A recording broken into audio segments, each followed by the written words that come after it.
Salut, c'est Pierre Amiche. Aujourd'hui, pour cet épisode de Rugby Brut, le podcast proposé par Legendary Plays, je reçois Adrien Buononnato, célèbre pour avoir notamment décroché le bouclier de Brennus en étant membre du staff du Stade français en 2015.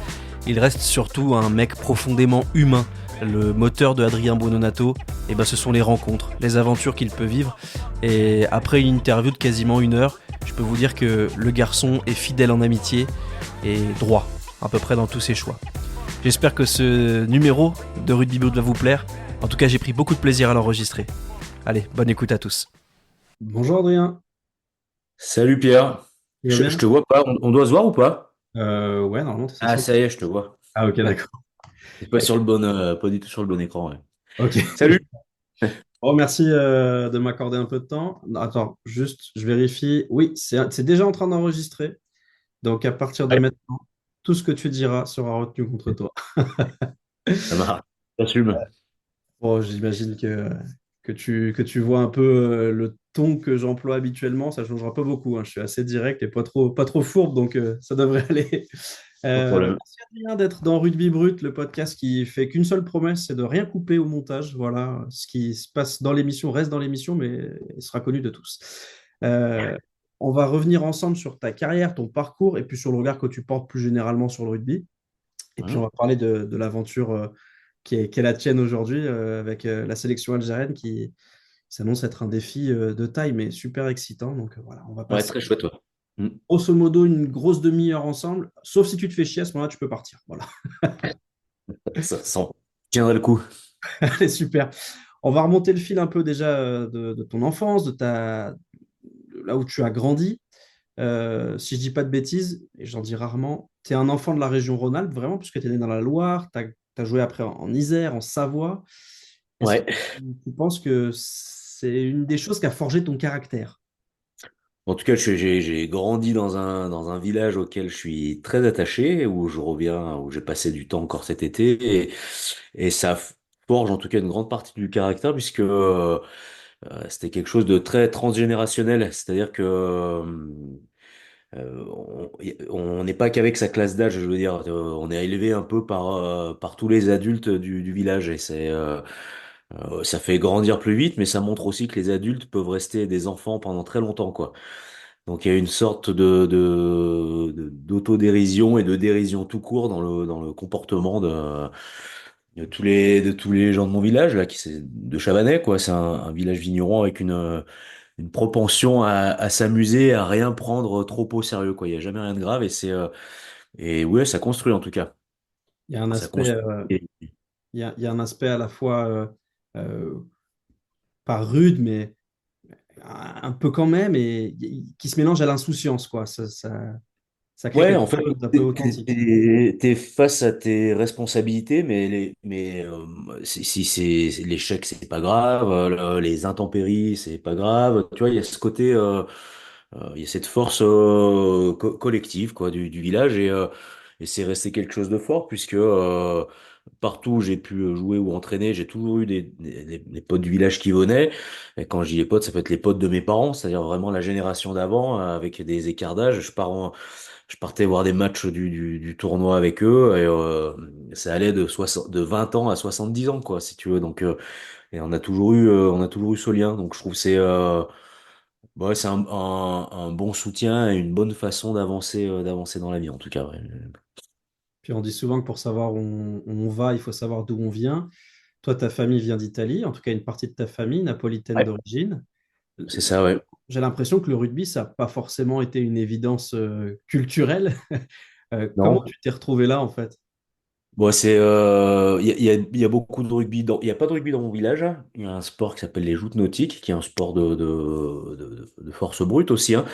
Mais il y a du rugby tout autour, et on vivait entouré de passionnés de rugby avec mes potes d'enfance. On a été au club du collège où on était, quoi, en fait. Et c'est venu comme ça, mais il y avait d'autres passions, quoi, hein, le ski, d'autres sports, quoi, notamment. Et puis à un moment, le rugby a pris petit à petit plus de place, a favorisé aussi de l'entrée dans certains lycées, tu vois, ça a ouvert quelques portes. Donc c'est par ce biais-là que moi je me suis fidélisé à l'activité, on va dire.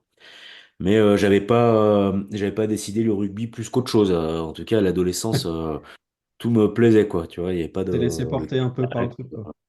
Ouais, par le truc, ouais, par les copains aussi, hein, en fait, hein, par le fait d'être avec les potes, beaucoup de sports de plein air en tout cas, que ce soit le kayak, l'escalade, la montagne évidemment, beaucoup, et puis le rugby, quoi.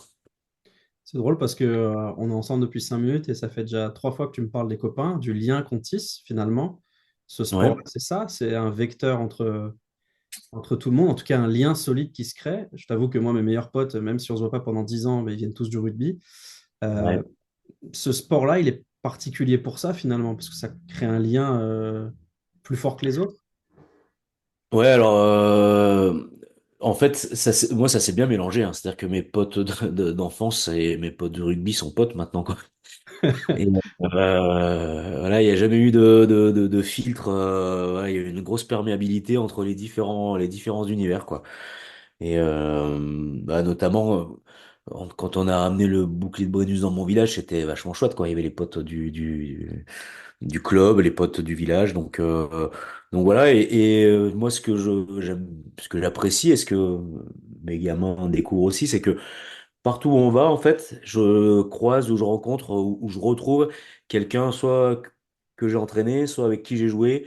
Tu vois, et on s'ouvre les portes partout, quoi. Il y a cette forme d'accueil qui est vrai, quoi. Je me suis retrouvé en Afrique du Sud et j'ai été hébergé par des potes. C'est partout pareil, quoi. Je trouve ça. En tout cas, personnellement, j'aime bien entretenir ça, quoi. Faire en sorte que quand le temps qu'on a à passer pour le boulot ou pour la passion, il s'arrête, perdure quelque chose qui soit plus grand que ça, quoi. Quand on regarde ta carrière, que ce soit de joueur puis d'entraîneur, il y a un truc, moi, il y a un mot qui me vient, c'est le destin. J'ai l'impression que tu as un destin rare, Adrien, parce que tu te retrouves en région parisienne, tu te retrouves dans le rugby presque par hasard parce qu'un pote te dit de venir tester. Tu Ah restes ouais, dans c'est le ça. rugby parce que c'est bien, mais tu n'as pas une ambition dévorante et tu n'as pas la volonté, en tout cas au début, d'être un joueur pro.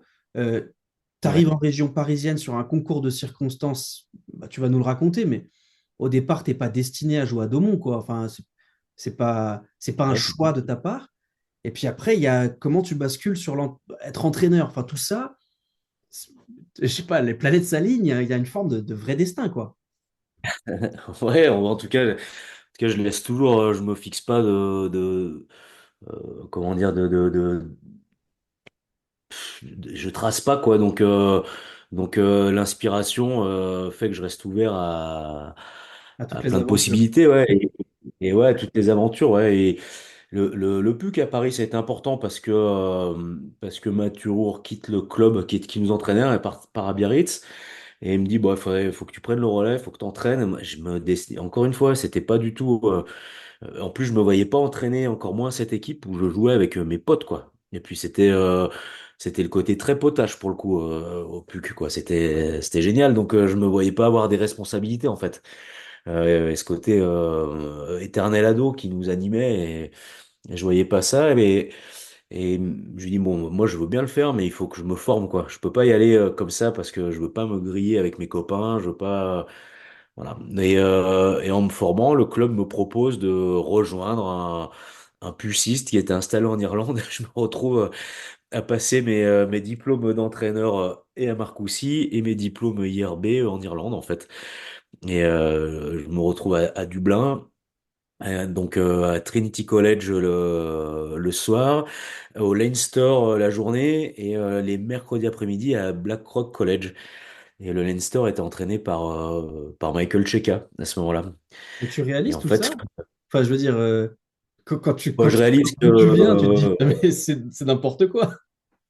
c'est n'importe quoi, mais c'était super parce que bah, je me retrouve Lionel Rossigneux, grand puciste devant l'Éternel également et attaché de presse du 15 de France, m'appelle et me dit au fait, t'es à Dublin, on vient avec le 15 de France, regarde si à Trinity College on peut s'entraîner, on organise ça et c'est super. Ils s'entraînent sur le terrain de cricket, c'était scandale quoi, avec la sécurité qui ouvre Ouais. dehors. Moi, les copains de mes parents de village qui montent voir le match se retrouvent à l'hôtel avec les joueurs du 15.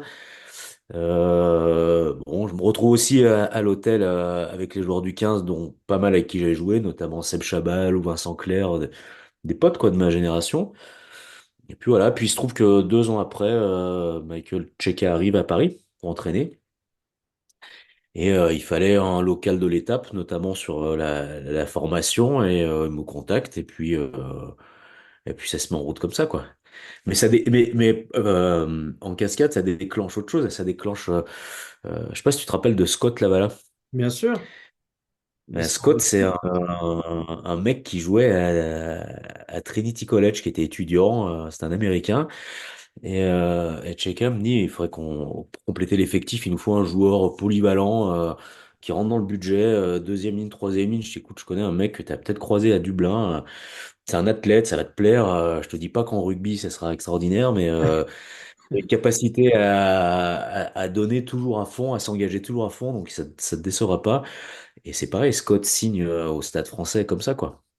Et hébergé sur mon bateau dans les premiers temps, parce qu'il a pas d'appart. Donc Bon, c'était chouette, quoi. ouais. Bon, après, c'est juste qu'il prend de la place, quoi. Il fait 2 mètres, 115 kilos, il fait 1,97 m, je crois, ce mec. On en parlait avec ma femme, et putain, le frigo était trop petit, quoi, vraiment. Ah ouais, un Je me monstre. levais, je voyais l'artiste dans le salon le matin, mais Ils le c'est font dans super, ce quoi. format-là, les humains, c'est bizarre. Euh, ouais, moi, je me rappelle de Scott sur ses premiers matchs. Alors, c'est clair qu'en termes purement rugby, c'était pas l'école montoise, hein. On avait un peu de mal Non, à faire des passes. Par contre, d'une générosité, il avait la santé quand même, hein. Ouais, Et, ouais, c'était super. et est-ce que ben, je te pose, c'est pas du tout prévu, mais est-ce que tu as des nouvelles de Scott? Parce qu'il avait quitté le Stade français pour devenir Marines, pour entrer dans les mêmes Navy SEALs, si je dis pas de bêtises, les Ah, forces spéciales. ouais, Est-ce ouais, que tu il est as eu rentré des en nouvelles spécial, ouais. depuis?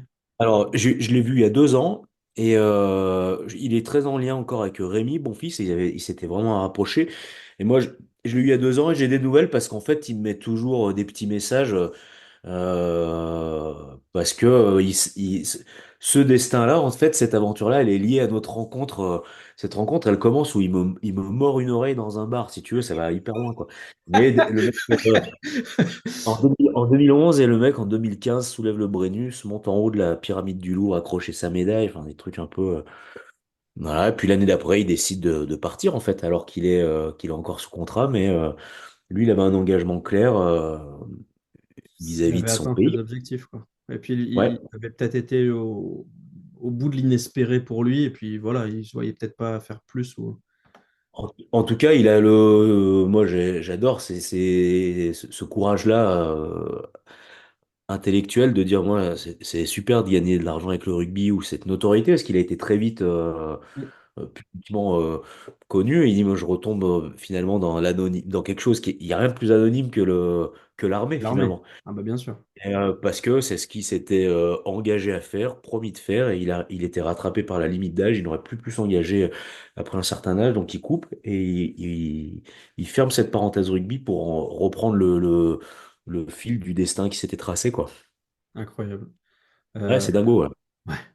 Et bon, on va reprendre le fil de ton destin, puisqu'on est à ce moment-là au Stade français, tu t'occupes des jeunes, tu vas le faire un Ouais, an et tu vas basculer côté Racing.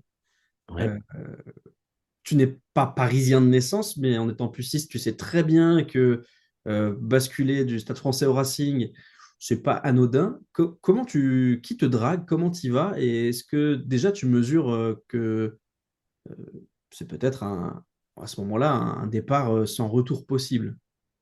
Mais alors il y a plusieurs choses. Encore une fois, si tu te rappelles, c'est le moment où Michael Cheika est évincé et ça se passe pas très bien, quoi. Et pour le coup, moi, j'ai décidé de rester fidèle aussi à lui, tu vois. Parce qu'il me donne une chance. Donc voilà, j'ai pas envie de cautionner. Et je reviens pas là-dessus parce que c'est pas mon histoire en fait. Et donc j'ai plus cette attache alors que j'ai une vraie attache pour ce club. Mais j'ai plus cette attache avec le staff en place, quoi. Et Pierre Berbizier, que j'avais croisé par ailleurs, et Gonzalo Quesada, que j'avais également croisé par ailleurs, et qui on s'était rapproché. Euh, Gonza rejoint le Racing après son aventure avec le 15 de France en Nouvelle-Zélande. C'est terminé en 2011. Et il parle de moi avec Pierre et avec Christophe Monbet et on se rencontre et puis ça match et puis c'est chouette quoi. Il y avait une vraie mission sur le centre de formation avec l'emménagement dans les locaux du Plessis-Robinson. On devait avoir une formation qui était au niveau et ça marche bien parce que le Racing met les outils là-dessus si tu veux et tu passes d'un centre de formation anonyme au premier centre de formation de France en 2 ans donc avec un titre espoir donc c'est plutôt chouette, ça fonctionne très bien, quoi. Et puis, tu partages ton quotidien avec quelqu'un qui fait pas toujours l'unanimité, mais que j'ai eu la chance de connaître, qui s'appelle Pierre Berbizier, qui est Ah, quelqu'un j'adore. d'extrêmement dur, mais dur avec lui-même d'abord, mais aussi d'extrêmement franc. Comment tu bosses avec lui? Comment ça se passe?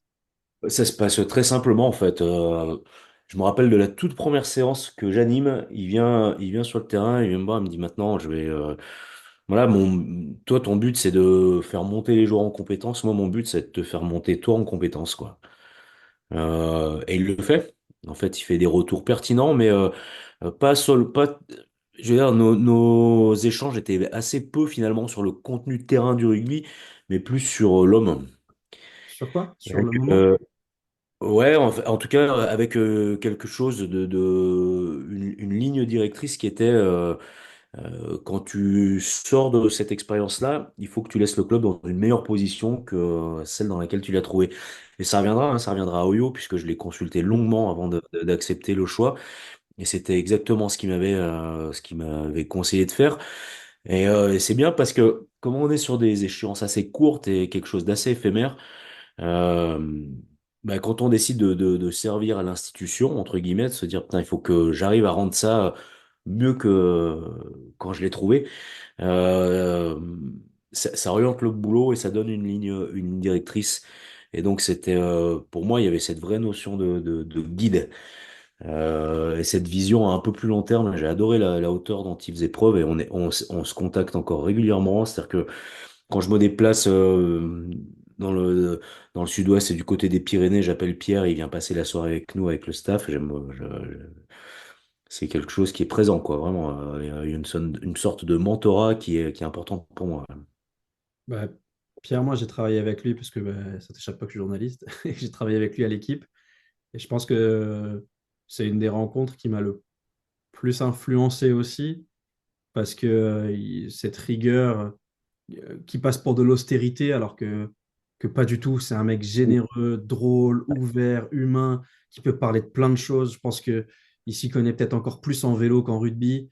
Enfin voilà, c'est un passionné et je partage totalement cette sensibilité avec toi par rapport à Pierre Berbizier qui, et je le déplore, a pris la décision de plus entraîner et à qui on a pu beaucoup donner sa chance parce qu'il refuse un système aujourd'hui qui est quand même Ouais. à tort ou à Et raison, celui des agents et de l'argent et des intérêts. Et c'est un peu dommage. Je crois que tu avais déjà dit un peu la même chose il y a quelques années sur le fait que tu déplorais le fait qu'il n'entraînait plus. Mais bon. bah oui, parce que j'aurais bien aimé travailler avec lui encore. Donc voilà. Et en fait, il déplore finalement on déplore un peu tous. Il y a un côté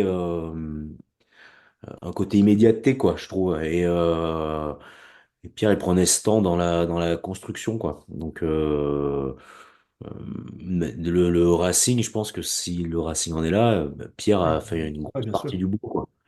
Et Sans se servir lui, vraiment en servant la maison, quoi, je trouve. Ouais, ça se respecte, quoi. Il va au casse-pipe, il prend des décisions courageuses, en fait, parce qu'il sait que la décision, c'est pas celle qui fera l'unanimité sur le moment, mais pour l'avenir, c'est celle qui est la plus importante. Ouais, en tout cas, moi, c'est une personne qui est importante pour moi dans mon évolution, ouais. Encore pour aujourd'hui, hein. pour clore juste cette petite parenthèse, Pierre Berbizier, il m'avait dit un truc qui m'a marqué. Il m'a dit, tu sais, Pierre, il n'y a jamais aucun joueur qui vient dans mon bureau pour me demander pourquoi il joue. Et c'est vrai que Ouais, les ah gars ouais. qui passent, c'est juste pour te demander pourquoi ils jouent pas et c'est pour gueuler. Il n'y en a aucun qui te dit merci. Et bon, ouais, Ouais, ouais, ça c'est vrai. m'avait marré. Ouais, Euh, c'était agréable parce il est pas dans la séduction ou dans le être aimé par les joueurs, quoi. En fait, ça se fait naturellement et c'est aussi quelque chose que j'ai bien retenu, c'est-à-dire que si tu c'est le pas fais tes copains. Ouais. si tu le fais pour être aimé, ça marche pas en fait parce que le jour où tu leur fais plus plaisir, ils t'aiment plus. Alors que si tu as cette ligne directrice et cette rigueur dans ton approche, peut-être que sur le moment, t'es pas apprécié, mais sur la durée, en fait, on s'aperçoit que si tes décisions, elles sont là pas pour ou contre, elles sont là pour faire évoluer et pour faire avancer, quoi. Et ouais, c'est une forme de courage intellectuel dont Pierre est un des garants, quoi, vraiment. Et puis il y a aussi quelque chose dont il a été peut-être victime, peut-être que toi aussi tu as pu en bénéficier ou en être victime, c'est aussi l'image qu'on renvoie. C'est quelque chose Ouais, de tout bête, mais il y a des entraîneurs qui sont à la mode même s'ils n'ont pas de résultats. Il y a des entraîneurs qui ont des résultats et qui seront jamais appréciés du grand public ou des médias ouais, parce que ce qu'ils dégagent est pas suffisant.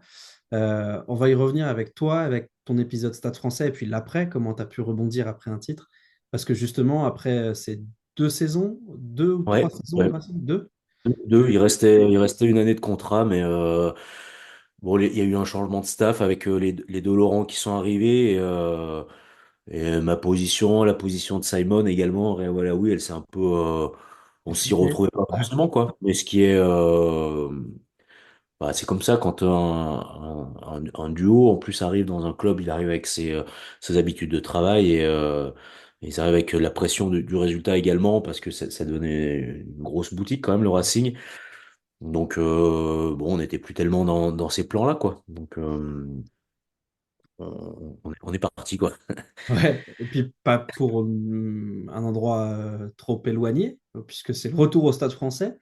Ouais, Ça donne l'occasion d'ouvrir quand même une nouvelle parenthèse, je suis un peu spécialiste.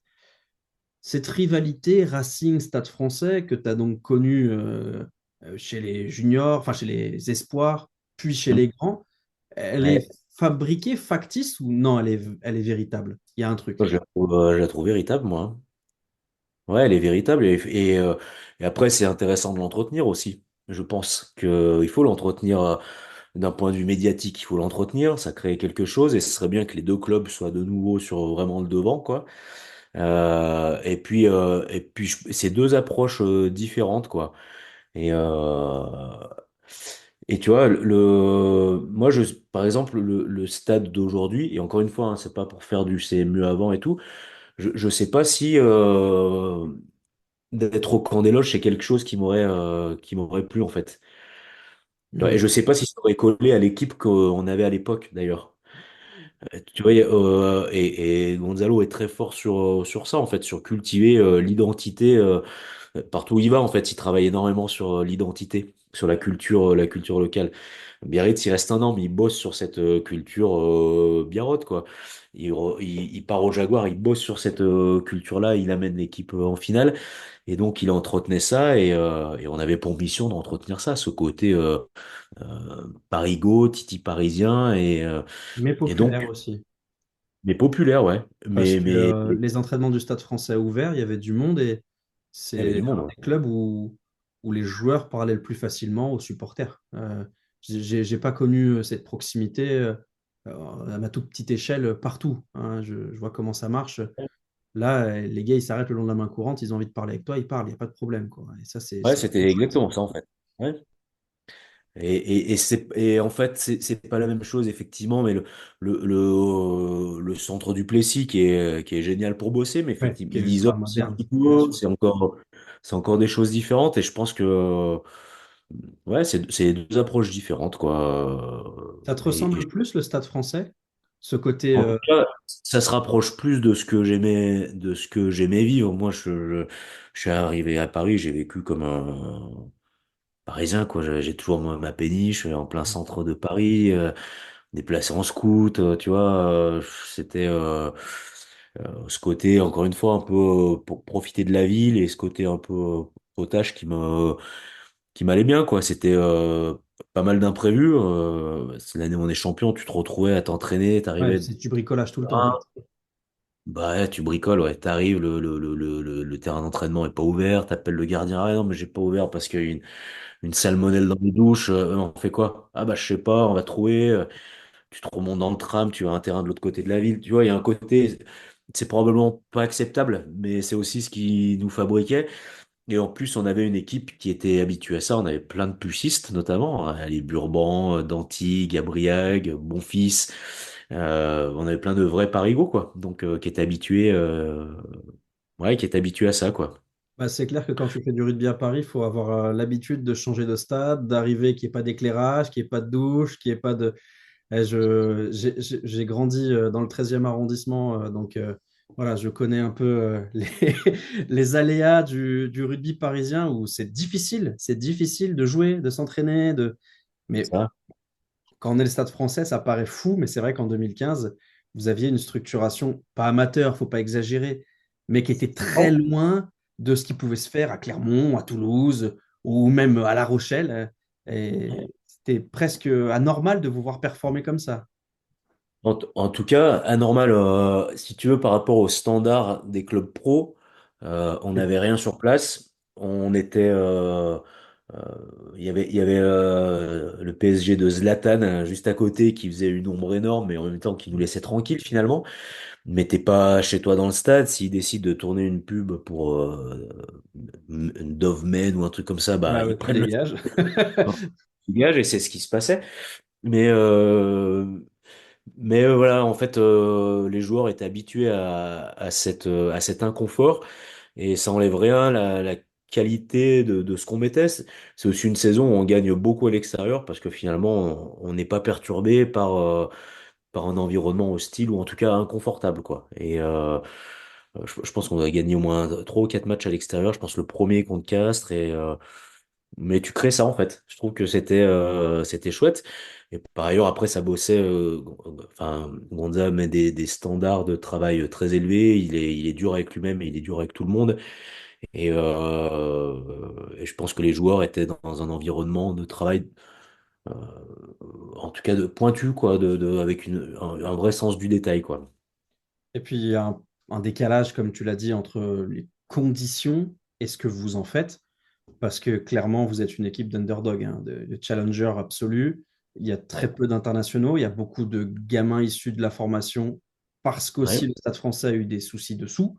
Donc, on a quand même beaucoup réduit la voilure, hein. Les stars sont partis. Il y a beaucoup de joueurs qui sont formés au club. Au départ, ce n'est pas un choix volontaire, parce que quand vous arrivez, vous avez un effectif inexpérimenté. Mais 3 ans après, vous avez des Plisson, des Slimani, des Flancard, des Weber, des Bonfils, des Burban, des purs produits parisiens. Euh, ça permet quoi, ça? Une identité plus forte, un groupe de copains plus soudés, ou c'est un concours de circonstances, c'est juste qu'ils avaient beaucoup de talent et qu'ils se sont retrouvés ensemble? Bon, et alors déjà, humainement, c'est chouette parce que si tu prends l'exemple de Bonfils, mais on peut parler de Danty, c'est des gamins que j'ai entraînés au PUC. Ouais. Rémi, on a joué ensemble. Après, tu les entraînes en espoir. Et puis, tu te retrouves. C'est Alex Flancard qui me disait ça. On se fait un peu bisuter. Quand je dis un peu, c'est un doux euphémisme, hein, à la parisienne, lors d'un stage au Portugal. Alex, il me dit, oh, Adrien, on fait une finale espoir il y a 2 ans. Là, on se retrouve là. Ce serait pas énorme qu'on fasse le truc. Bah, ouais, ça serait rigolo ouais, qu'on le fasse. Et en fait, ça se fait. Il y a cette insouciance et t'habituer à vivre ensemble, en fait. T'es habitué aux attentes des uns et des autres, tu connais la bienveillance des uns pour les autres, donc même dans les moments durs, tu te dis les choses, mais c'est pas pour faire du mal, c'est des constats de réalité et t'avances comme ça, ouais. Et effectivement, encore une fois, je pense que le travail de Gonzalo est énorme là-dessus parce que il entretenait des choses. On faisait des sorties, on allait manger des burgers, on allait au théâtre. Le truc qui a rien à voir en fait avec ce qui se fait habituellement, quoi. On n'a pas fait du rafting ou un stage GIGN, je veux dire, tu vois. Hmm. Un truc ouais, de titi parisien, vraiment. On se retrouvait à la gare de Lyon pour partir en déplacement, tu vois. Enfin, c'est rigolo. C'est pas le bus qui t'emmène. On se Ouais. retrouvait à la gare de Lyon, quoi. Devant le point relais, je veux dire, tu te retrouves, là, il joue plus, mais quand tu te retrouves avec la burbe, Djibril acheter ton paquet de clopes pour monter dans le train pour Toulon, toi, tu vis t'as une autre approche, quoi. Voilà, Hmm. c'était pas, ouais, on était une bande ouais, une bande d'Indiens sur la route, quoi. Et c'était sympa, quoi. Cette C'était saison facile avait... à, Vas-y, excuse-moi, Adrien. non, je disais, c'était facile à vivre, en tout cas, ouais. Ouais, ben, à cette époque-là, je- j'avais la chance de couvrir pas mal de matchs du Stade français et ce qui se dégageait, c'est une grosse identité, un gros caractère, mais aussi beaucoup de sympathie, quoi. Donc, voilà, je garde cette image-là 10 ans après, parce que oui, c'était il y a 10 ans, un peu Ouais, moins. 10 ans, c'est pratiquement cette année, ouais. La Ouais. 10e année cette année. Ouais. Il nous reste à peu près 10 minutes pour évoquer la suite, parce que déjà, pardon, là, cette finale 2015, le parcours du Stade français est inattendu au final, parce que bah, vous vous retrouvez en phase finale, malgré, comme j'ai pu l'évoquer, un effectif qui sur le papier n'était pas le plus clinquant du championnat. Les phases finales, vous écartez le Racing en écrasant même le Racing en barrage. Puis il y a une demi-finale, là encore, presque Contre- inespérée, vous en collez 35 à Toulon. ouais. Donc là, avec un Sergio Parissé de gala. Ouais, des Et gars-là, ouais, tous les joueurs sont pas pris par l'événement. Tu sais quoi, je me suis refait ce match il y a pas longtemps parce que pour la sélection algérienne, met un principe défensif en place et je le montre et j'ai un bel exemple dans ce match-là. Et je revois en fait le match d'Alex Flancard qui ouais, secoue Marquis Botta, c'est énorme. Il a 22 balais, il en a rien à cirer. Et en plus, il faisait ce jeu de cette guerre-là. Toulon aimait bien cette guerre-là et jouait beaucoup sur ça, impressionner dans ces zones. Et d'ailleurs, pour moi, ça les flingue, ça leur flingue la demi-finale parce que ils mettent beaucoup d'énergie dans cette zone-là. Ils laissent beaucoup de joueurs dans cette zone-là. Et derrière, ils sont très dégarnis. Et ça a tué notamment Guito qui joue à l'ouverture et il manque beaucoup de trafic autour de lui. Parce qu'il y a plus de joueurs, les joueurs sont consommés dans les rocks où nous on décidait de les attaquer, on avait décidé d'aller les jouer dans cette zone-là avec des gratteurs comme Burban, mais comme Danti, comme Monfils. Et quand tu revois le match d'Alex Flancard, il y a cette insouciance et ce côté, ouais, Toulon, champion d'Europe, c'est très bien, mais nous on n'est ouais. pas là, Mais on s'en tire. on va le jouer, ouais. On va le jouer celui-là. Donc, ouais, c'était chouette, ouais.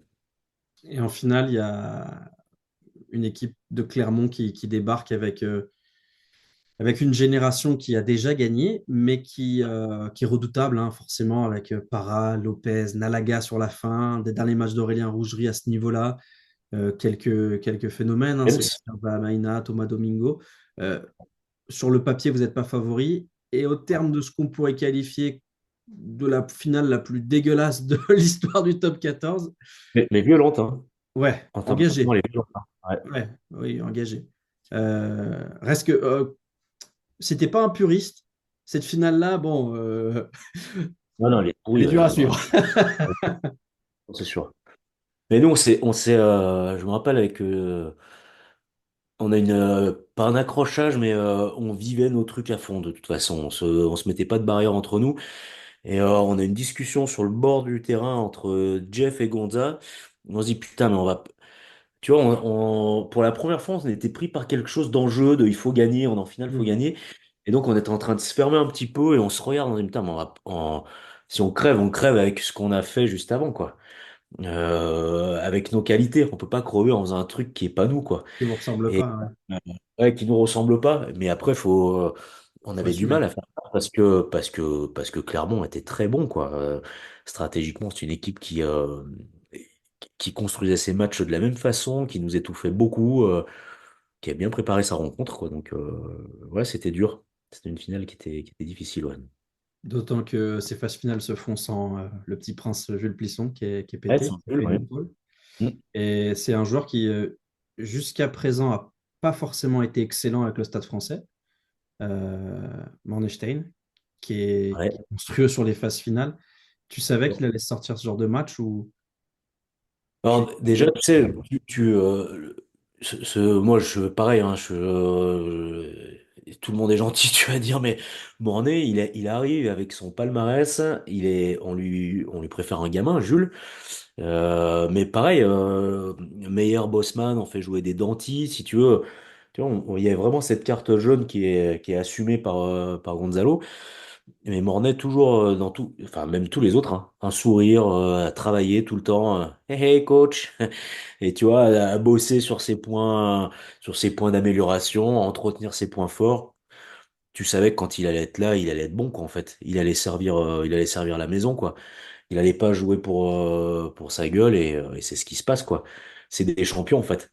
C'est un champion, le type. Tu vois, tu t'en as un des comme ça, en fait, des champions. Ouais. Le mec, ce qui compte, c'est moi, je veux gagner, en fait. C'est ce qui me fait lever, c'est ça, quoi. Et il le fait, et il est énorme, ouais. Il y a ce titre, forcément, qui va peut-être changer ta carrière, puisque c'est pas de faire offense, mais ce titre-là, ça crédibilise énormément ton travail aussi. C'est la récompense d'un staff et d'une équipe, on l'a dit, hein, qui n'était pas forcément destinée à ce Brennus-là. Tu vas faire une saison supplémentaire. Puis Oyonnax, c'est quelque chose d'important, j'imagine, parce que là-bas, tu vas d'abord être entraîneur des avants, puis tu vas passer numéro un. C'était quelque chose que tu espérais, que tu attendais, ou là encore, c'est une histoire de rencontre, de destin. Non, Oyo, alors déjà, après le titre, Thomas Savard nous prolonge, mais j'étais encore sous contrat et il rajoute 2 ans. Et moi, j'avais dit, Thomas, voilà, ça fait maintenant 10 ans que je suis à Paris, et si j'ai l'opportunité de repartir et ouais, de faire autre chose. Et pour rien te cacher, en fait, il y a un club que j'aurais rêvé d'entraîner, c'était Bourgoin, parce que quand j'étais plus gamin, c'est le club à côté de chez moi qui faisait lever les foules, quoi. Et Oyo avait pris cette place un peu très populaire. Voilà, et c'est un copain, Yohan, qui entraînait Oyo, avec qui on a joué. Donc j'arrive à Oyonnax et quand j'en parle à Thomas Savard, il me dit putain super, Marc Manduché, c'est super, je suis content pour toi.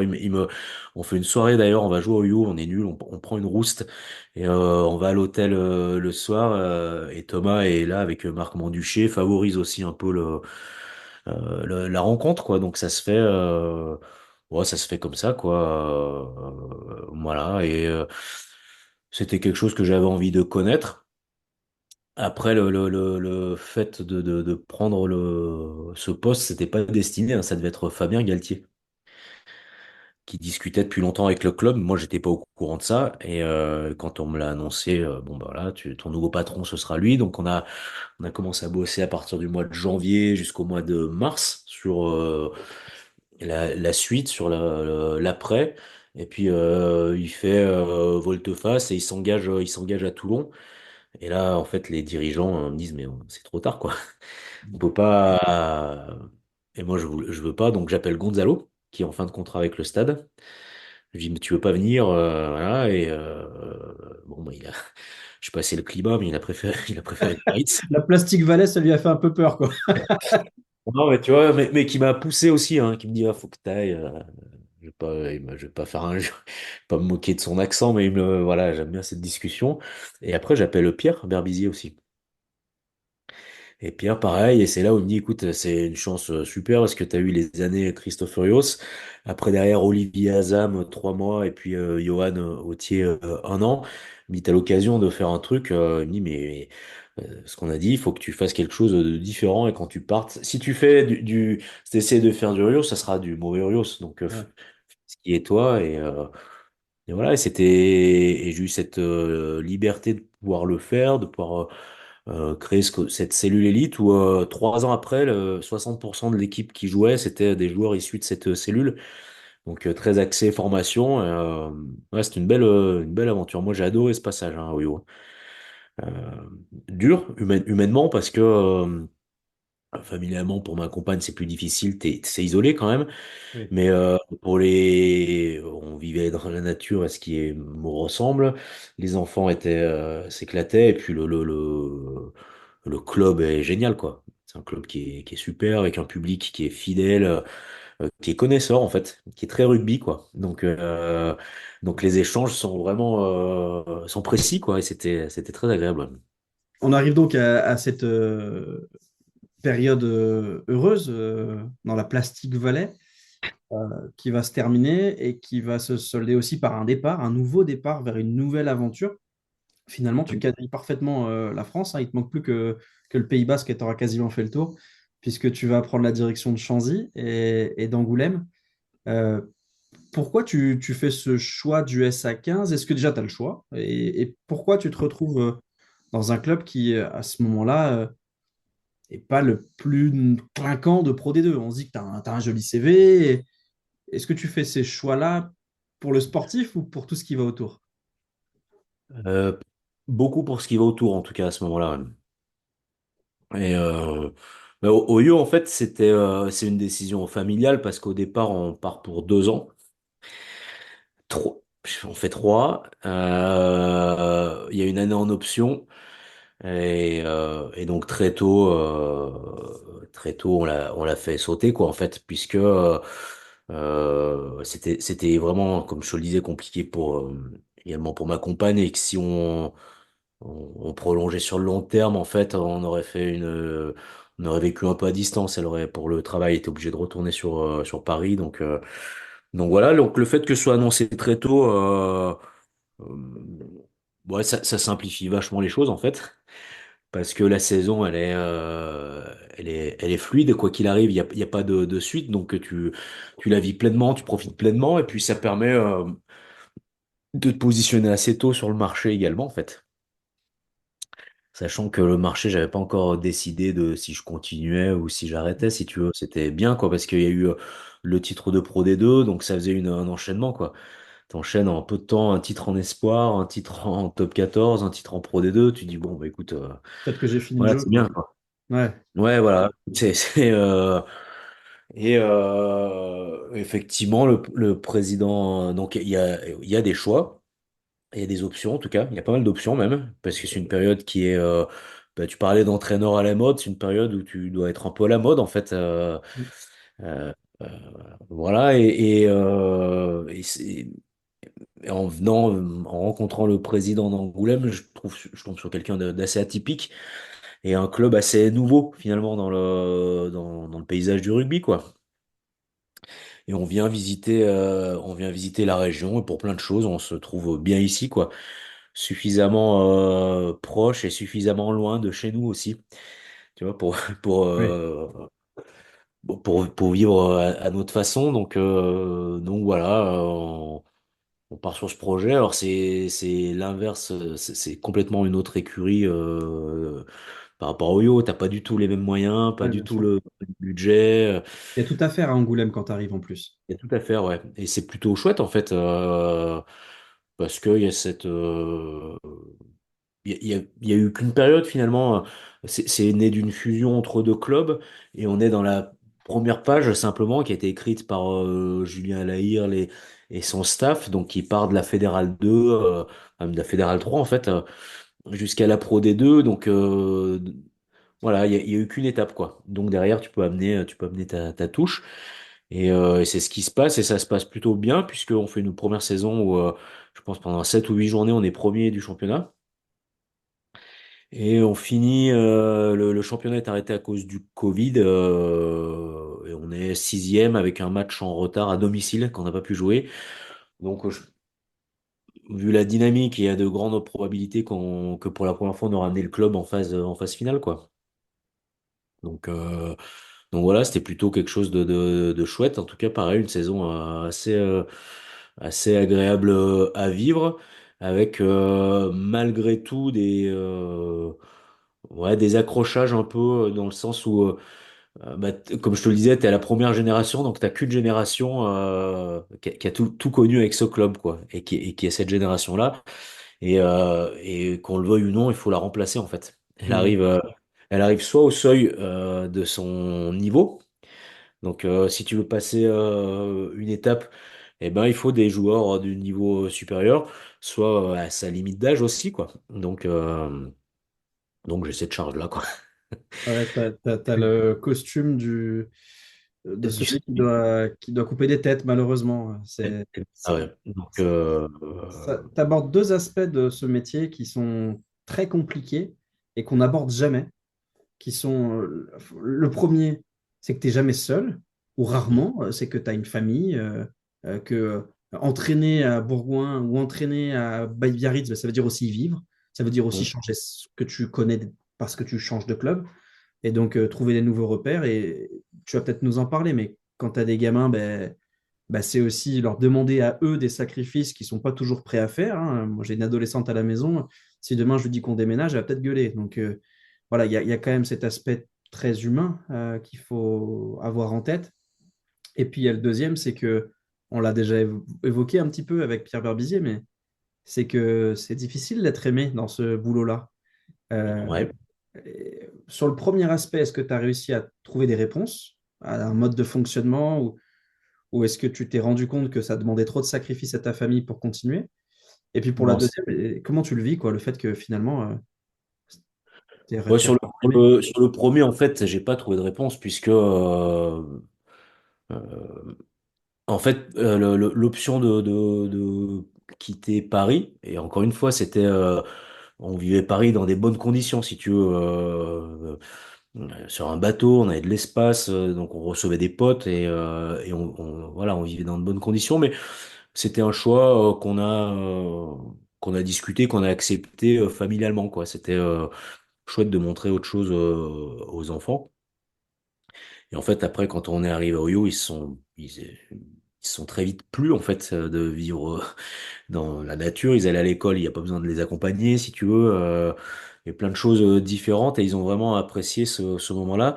Et donc, malheureusement, c'était pas le cas pour tout le monde, hein, pour ma compagne, quoi. C'était plus difficile. Et quand il a fallu partir, là, ça a été compliqué, hein, vraiment. Donc, c'était le deal familial, c'est, écoute, on part, on trouve l'endroit où on est bien et on n'en bouge plus, quoi. C'est-à-dire que si je dois continuer mon métier, je bougerai et je bougerai tout seul. Ce que je n'ai pas le courage de faire, je te le dis sincèrement. En tout cas, j'ai pas, euh, je suis pas suffisamment accro à ce que ce métier rapporte, soit en termes d'image, soit en termes financiers, pour faire ce choix-là. Donc Pour je le fais mettre pas en entre fait. parenthèses Ouais. ta vie de famille, mais Ouais, si tu veux, il y a ouais, il y a 2 ans maintenant, je partais le lundi et je vais pas citer le club en fait, mais j'allais plutôt dans l'est de la France, dans un club de Pro D2, commencer à bosser si tu veux, parce que pour engager la suite quoi. Et je rentrais le jeudi et plus l'échéance approchait, moins tu sentais plus le truc, quoi. c'était- ouais, plus c'était convenu qu'on allait bosser ensemble. Et moi, je chantais le truc, donc c'était pas très loin de chez moi, donc j'allais dormir chez ma grand-mère. Mm. Et un matin, en prenant la route pour rentrer, j'ai appelé le président. En fait, je vais pas le faire, quoi. Je vais pas m'engager parce que je vais pas le faire, en fait. Je vais rater des choses trop importantes et je vais pas savoir faire la part des choses et voilà. Donc on l'a pas fait. C'était- Mais c'est à la fois, parce que tu dis, j'ai pas le courage, mais moi, je pense que c'est tout le contraire. C'est ultra courageux de faire le choix de voir grandir ses enfants. Je crois que c'est avoir parfaitement conscience du fait que tu vas louper des choses que tu ne revivras jamais, alors que le rugby, je te le souhaite, hein, dans 5 ans, dans 10 ans, tu pourras toujours peut-être revenir, même par une petite porte, on s'en fout. Mais Ouais, je crois pas que ce soit de la lâcheté. Je crois qu'au contraire, c'est une énorme force de caractère de savoir dire non à quelque chose qui paraît super bien et qui, tu sais, au fond de toi, sera pas ce qu'il te faut. ouais, en tout cas, t'en parlais, donc on aborde ça rebondit sur le deuxième aspect de ta question. T'es pas toujours le chouette mec, tu peux être aussi le sale type, quoi. Donc, c'est inévitable, en fait. Si tout le monde t'aime, c'est qu'il y a un problème. C'est peut-être pas très bon. Et voilà, c'est que t'es le mec sympa, mais tu prends pas de décision et tu dois pas beaucoup gagner. Donc voilà, c'est le pendant hein, de faire des choix.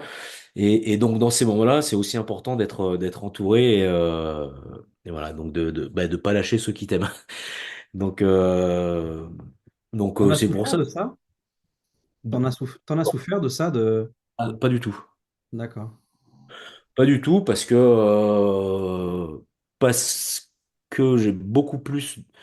Enfin, tu vois, au Yo, par exemple, bah, au stade, c'est chouette, hein. J'ai gardé mes potes que je revois, des joueurs, du staff. Voilà, donc on se voit, on s'appelle et on a gardé un lien. À Oyo, c'est pareil. Le staff, il y a pas mal de staff qui est resté d'ailleurs à Oyo, qui est encore là. Donc on se donne des nouvelles et puis des joueurs aussi. Et notamment avec les joueurs, on s'appelle pas mal, tu vois. Même, alors Tommy Reno est parti pour citer lui, mais avec qui on avait noué des liens forts, quoi. Ou le capitaine, Valentin Ursaké, bah, Ben Botica, c'est encore plus simple puisque maintenant il est venu à Angoulême, donc on se voit. On se voit régulièrement, quoi. En fait, c'est passager quand tu Mm. as un accrochage. C'est parce que t'es pas d'accord avec quelqu'un ou que tu dois prendre une décision, c'est comme ça. Mais tu fais pas les choses contre quelqu'un, en fait. Mm. T'es, là, en plus, j'ai plutôt de nature à aimer, tu vois. Voilà, donc pour moi, c'est des moments durs parce que foncièrement, j'aime bien j'arrive à trouver des choses bien. Chez tout Tu le vois, monde. ouais, chez tout le monde, il n'y a pas un joueur où je me dis, putain, en fait, lui, c'est un sale type, quoi, tu vois. Mm. J'ai pas envie de bosser avec lui, c'est un sale type. Ça m'arrive, je le cherche, mais je pense même pas que ça m'est arrivé, quoi. Donc, il y a un moment, il faut être capable d'aller lui dire, je t'aime bien, mais on va pas continuer ensemble, quoi. Et c'est comme ça, et ça empêche rien. Et voilà. Donc voilà, faut forcer un peu cette nature-là. Tu t'accommodes assez facilement enfin, assez facilement. Tu arrives à t'accommoder à ce rôle de père fouettard, entre guillemets, parce que ça fait partie du métier. Par contre, il y a quelque chose auquel vous n'êtes jamais préparé, c'est la perception de votre métier et de qui vous êtes. Adrien, toi, tu avais l'image peut-être un peu sévère, un peu plus rigoureuse au Stade français. Tu étais peut-être un peu moins fun que Gonzalo en conférence de presse. Est-ce que c'est quelque chose que tu as appris à appréhender aussi? Ton image, ce que tu renvoyais, et puis forcément, qui dit popularité, au sens les gens te connaissent, disent aussi beaucoup de jugement. Comment tu vis tout ça? Bon, plutôt bien. Si tu reviens au stade, on avait ces rôles un peu répartis, quoi, aussi, tu vois. Et probablement que Gonza, mais je veux pas parler pour lui. Et puis ça reste un peu notre sauce interne, si tu veux. Dans son management, tu as besoin de garder ouais, un lien avec le joueur, donc jamais de rupture sur le coup de la colère. Et pourtant, il y a des moments, il faut être plus dur. Mm. Donc, bah, pas de problème, tu vas le faire et je le fais. Et c'est assumé et ça n'empêche pas en tout cas, de pas être trahi, quoi. C'est-à-dire que derrière, si un joueur vient se plaindre à Gonza en disant ah, putain, il m'a dit ça, il est un peu raide là-dessus. Ouais, très bien, mais c'est son boulot, quoi. Tu vois, il y a pas je le lâche, quoi. Et donc, c'est assumé. Après, la partie que les gens voient pas, c'est la partie l'intimité avec les joueurs et on a plutôt une vie très proche, quoi. Quand j'étais à Oyo, il y a beaucoup de repas de joueurs se faisaient chez moi, en fait, à la maison directement, parce que encore une fois, la ville est assez petite. T'as 14 000 places au stade ou 12 000 places au stade, c'est quasiment la taille de la ville, si tu veux. Donc tout le monde est centré là-dessus. Et donc quand tu as besoin de décompresser, de passer un moment, de griller un morceau de viande et de boire quelques bières, bah, c'est pas évident de trouver un endroit sans être Ouais, jugé. ouais, Donc ça se faisait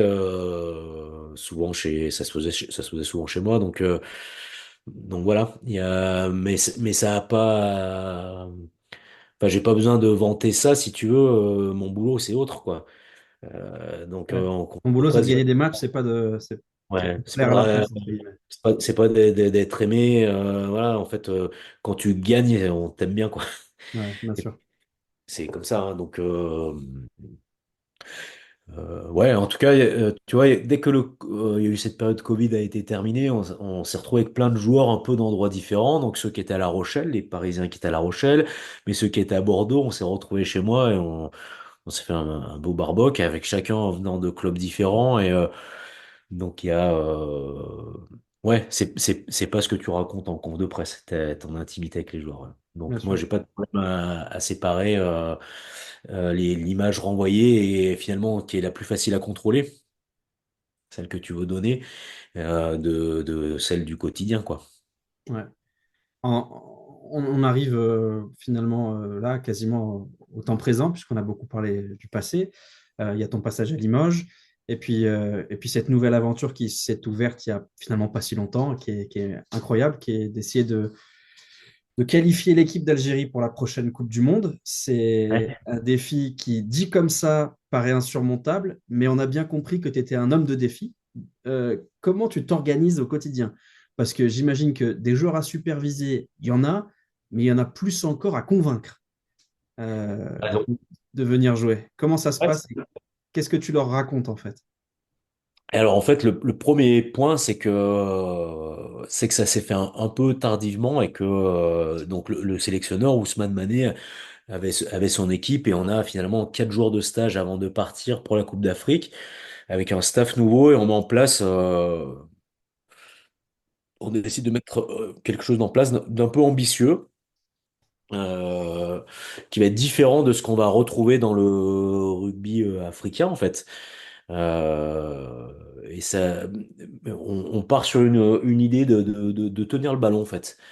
Parce que les matchs que j'ai vus, en peu de temps, il a fallu emmagasiner des matchs. Je crois qu'on tombait des équipes voilà, qui avait des joueurs avec des grosses qualités athlétiques. Et d'ailleurs, c'est ce qu'on a constaté quand on a joué cette Coupe d'Afrique, où dès qu'on perdait un ballon, c'était quasiment essai dans la foulée parce qu'ils ont notamment le Kenya a des joueurs physiques qui sont hauts, qui vont très vite, voilà, qui ont ces qualités-là. Donc on met en place ça et c'est un petit peu déroutant pour certains joueurs. Et en fait, en 2, 3 jours, ils se retrouvent là-dedans. Et après, on décide de préparer les matchs avec une façon euh, très d'écrire le déroulé du match. Et donc, quand on joue le premier match, on valide ça. C'est-à-dire qu'il se passe ce qu'on a dit qu'il allait se passer. Donc, on fait une première mi-temps avec des formes de jeu. On fait nos changements, on change notre façon de jouer en deuxième mi-temps, on s'adapte et il se passe ça, quoi. Et derrière, on joue le Kenya qui avait battu l'Algérie pour la dernière qualif pour la Coupe du Monde. C'était à Aix-en-Provence. Et pareil, ça se passe exactement comme on le décrit. Donc les joueurs croquent dans le truc et on se qualifie en finale et c'est chouette quoi. Et donc là, on se crée une adhésion de groupe, une adhésion sur les formes de travail. On va en finale, on perd la finale de façon assez anecdotique, mais on a des joueurs qu'on a dû renvoyer en France puisqu'on n'était plus en fenêtre internationale. Que nous, cette année, c'était important de franchir un cap par rapport à la précédente édition. Donc de la demi-finale, on va en finale. Et donc c'était important de cranter quoi, un cran au-dessus pour pouvoir préparer la suite. Et on voulait surtout pas se griller avec les clubs, c'est-à-dire que les clubs nous, juste notre international, vous renvoyez les joueurs. Donc on a renvoyé les joueurs. Et aujourd'hui, comment on bosse? Alors on a un prépa physique qui fait du gros boulot avec une plateforme de suivi, donc il garde ce lien au quotidien. Donc tous les week-ends de match, il appelle les joueurs renvoient un Des retour données. sur leur Ouais, ok. les données, ouais, et un retour aussi, un ressenti. Donc nous, ça nous permet de les suivre au quotidien. Après, avec le staff, on a fait un vrai comité de sélection dans lequel on a impliqué les kinés également, parce qu'ils ont toujours des retours assez pertinents sur les joueurs. Et en élargissant en fait ce comité de sélection, on a maillé un peu plus le territoire et les affinités. Et, euh, et après, le boulot, il a été dans un premier temps d'appeler les joueurs, mais comme ça toute proportion gardée. Ça fait parler en fait d'arriver en finale de la Coupe d'Afrique. Il y a eu un petit peu de com là-dessus, donc il y a certains joueurs qui ont réagi et puis derrière nous on a appelé ceux qu'on connaissait. Pour moi, c'était facile de mettre un message à Rabat, Slimani, d'appeler quelques joueurs, voilà, de montrer patte blanche auprès des coachs également. Ouais, d'expliquer le projet, que l'idée Ouais, de répondre à des critères internationaux véritables, pas des trucs de exactement. talibans organisés n'importe comment, comme Et malheureusement ça a pu être le cas par le passé, quoi. ouais, et de leur dire qu'il y a un suivi en fait. Et donc de les mettre en contact directement, kiné avec kiné, prépa physique avec prépa physique, entraîneur avec entraîneur. Et c'est vrai que ça débloque plein de choses. On a appelé les joueurs toulonnais, si tu veux, notamment Swan Rebage, qui est blessé au pied, d'avoir une discussion directement avec le staff médical. On sait où il en est. Et voilà. Et si tu veux, on devait partir en stage là en novembre. Et en fait, il y a des élections, un bureau fédéral qui se tient, donc le stage est repoussé. Mais sur ce stage, c'est pareil. On sait qu'il y a la tournée de novembre. On sait que les clubs de top 14 ont beaucoup de joueurs qui vont être impliqués, soit par l'Argentine, soit par la France, et ainsi de suite. Donc on dit pas de problème. Nous, on les garde pas la semaine. On vous les prend 2 jours, lundi, mardi. On n'a pas besoin de plus parce qu'on va pas faire de rugby en fait. On a besoin de poser des choses Et derrière, on vous les renvoie. On récupère les joueurs de Pro D2 qui sortiront d'un bloc de 6 semaines. C'est pareil, on fera peu de rugby, faites-nous confiance et vous avez les datas. Mais en fait, d'amener cette crédibilité-là sur les formes de travail, ça a ouvert un peu de portes. Et aujourd'hui, les joueurs entre eux, sous l'impulsion de Nadir Mekdoud, ont créé un groupe WhatsApp, notamment avec tous les joueurs de Top 14.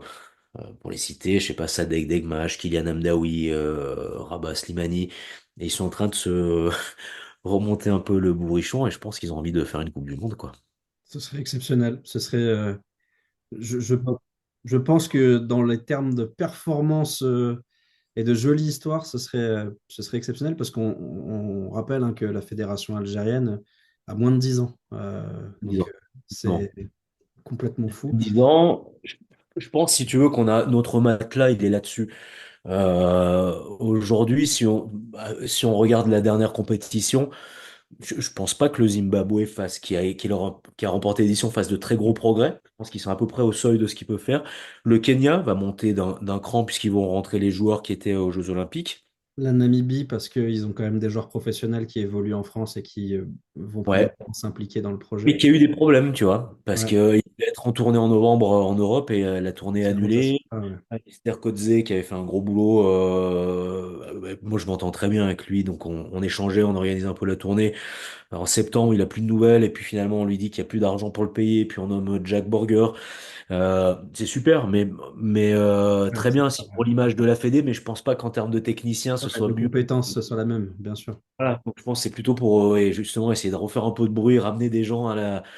Donc voilà, donc nous, je pense qu'on avait un vrai matelas, on a, pardon, un vrai matelas qui est mobiliser nos réservistes en fait. C'est-à-dire, si on mobilise nos joueurs de top 14 et de Pro D2, on va upgrader l'équipe et c'est ce qu'on doit être capable de faire, quoi. Et si on fait ça, alors on peut se faire une aventure assez sympa, quoi. En tout cas, Adrien, quel destin, quoi, de Chavanais à Kampala. La Peut-être trajectoire est quand même assez peut-être en exceptionnelle. Australie. Et qui sait, je te le souhaite, je vous le souhaite. Pour le coup, je plie. Direction. Si ça se fait, après ça, je range les crayons, hein, je te le dis, hein. Ah, je comprends. Bah, après, quel autre défi, je veux dire, après, là, il n'y a plus de. Si, peut-être prendre une R3 à Bourg-Saint-Maurice où je joue et puis nous monter en top 14 en 10 ans. Mais bon, je sens que, Non. et même s'il fait bon vivre ici, je pense que rien n'égalerait une potentielle qualification pour la Coupe du Monde en Australie. Ouais, Je- ce serait super. L'aspect humain serait super. Et pour la petite anecdote, je vais pas très loin de Bourg-Saint-Maurice, pas tout à fait dans le même endroit, mais je t'ai parlé de ski en tout début Bien sûr. d'entretien avec toi. Et il y a une chose qui me tenait à cœur et qui m'a toujours attiré, c'était le métier de pisteur secouriste. Ok, bah oui, je connais très En bien. fait, via le syndicat des entraîneurs, ils m'ont accompagné dans le projet et je rentre en formation là, de pisteur secouriste. D'accord, tu fais ça où? Ah, Donc si c'est pas indiscret. non, non, je serai à Oron dans le 06. D'accord. Voilà, donc ça démarre là, donc ça arrive à se goupiller. Donc on a dû caler nos stages effectivement avec l'Algérie là-dessus parce que bah, c'est pareil, j'avais peur d'être attrapé par la limite d'âge et de plus être en mesure de passer les tests techniques ski notamment, Ouais. tu vois. Donc est-ce que j'exercerai pas, j'en sais rien, mais j'avais envie de le faire avant qu'il soit trop tard. Donc voilà, il y a ça à caser entre deux coupes d'Afrique des Nations. Voilà, ça va, ça veut dire que malgré le sérieux du projet, tu as encore quelques possibilités pour pouvoir profiter de la vie en montagne. Et ça, Ouais, c'est. ça va prendre 3 mois, hein, ouais, 3 mois et Oui, demi de mission, mais voilà, avec notamment probablement un aller-retour en Algérie coupé au milieu, parce qu'on aura un stage en février, mais voilà quoi. Mais il y a de la place, ouais, pour justement ranger, clore le chapitre rugby et passer sur autre chose, ouais. j'ai une dernière question, Adrien. C'est un peu la question que je pose à tous les gens qui interviennent dans ce podcast Rugby Brut. Euh, Quand on fait le bilan finalement de ta carrière, même si c'est pas un épitaphe, hein, il reste encore des belles choses à vivre, mais quand on regarde ton parcours, partir d'un petit village, comme tu m'as dit, jusqu'au sommet du championnat de France et le Brennus, quand on entraîne une sélection, quand on est champion de Pro D2, quand on a connu autant de clubs et surtout autant de belles histoires, est-ce que tu es fier de ce que tu as accompli? Alors tu vois, tu viens de dire un mot que je n'emploie jamais. J'utilisais même le mot fierté. Je l'aime pas, je te promets. Ouais, je te crois. Euh, ouais, ouais. D'ailleurs, il y a une grosse phrase sur le frigo de la maison marquée pas de fierté, que de l'amour. C'est une amie qui nous a mis ça parce que on n'aime pas utiliser ce terme. Mais non, c'est pas de la fierté en fait. Encore une fois, je pense que euh, ouais, c'est se laisser l'opportunité de vivre ce qu'il y a à vivre. Voilà. Et donc, ce qu'il y a à vivre, bah, il faut le vivre pour pouvoir ne pas être trop vieux, trop con et dire j'aurais pu, si j'avais su, j'aurais dû. Donc, je suis plutôt très content ouais, du chemin, de ces virages, de ces détours et très heureux de ce qui permet d'emmagasiner en richesse, quoi, culturelle, en ressources morales, de rencontrer plein de gens d'horizons différents et en ouverture que ça amène notamment à mes enfants parce que ils vivent dans une maison où il y a souvent beaucoup de monde qui passe, évidemment beaucoup de monde aussi lié au rugby, donc avec des langues, avec des cultures différentes et c'est plutôt sympa ça, plutôt chouette. Et en parlant de culture, on monte à Cognac là avec un joueur que j'avais à Oyo d'ailleurs, Teddy Stanaway. Un événement qui me tient à cœur. J'aimerais vraiment qu'on arrive à le pérenniser. On organise un tournoi de Seven qui est en deux étapes, qui est inscrit au calendrier fédéral. Une étape dans l'Est, une étape dans l'Ouest. Donc une étape à Haguenau, Strasbourg, et une étape à Cognac. Et on a déjà la validation de Nouvelle-Zélande, Fidji, États-Unis, Japon, un tournoi féminin et un tournoi masculin, quoi. Donc, tu vois, il y a aussi d'autres choses qui sont liées au rugby, mais qui sont plus tellement proches du terrain, qui sont chouettes à faire partager, en fait. Tu vois, Ouais. d'avoir les contacts, voilà, c'est des trucs un peu. De toute façon, j'ai l'impression que c'est quand même ton moteur, hein. Les rencontres, faciliter les liens, pérenniser Ouais, l'amour. J'ai l'impression que globalement, ton moteur principal, même si les résultats, c'est important, c'est la manière dont on va les acquérir et comment agréger les gens, comment faire en sorte qu'on tisse du lien. Et ben, je peux que souscrire à cette pensée-là, hein. J'ai un peu la même manière de concevoir bon, mon travail, oui, mais surtout ma façon de vivre. Donc, ouais, je suis ravi d'avoir passé ce moment-là avec toi, Adrien.